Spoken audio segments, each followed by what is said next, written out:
જીવનમાં યાદ રાખવા જેવી વાતો. નંબર 1.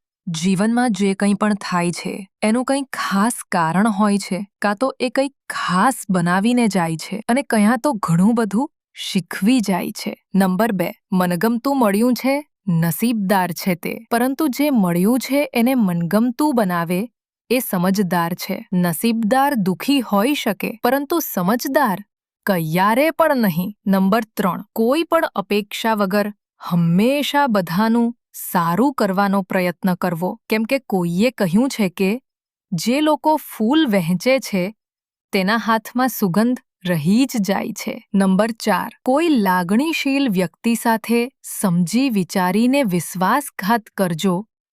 એ વ્યક્તિ કદાચ અંદરથી રડીને ચૂપ થઈ જશે, પણ સમય એનો ન્યાય જરૂર કરશે. નંબર 5. જિંદગીમાં સહયોગ એવા લોકોને આપજો જે ભલે તમારા વખાર ના કરે, પણ તમારી માણસાઈની કદર જરૂર કરે.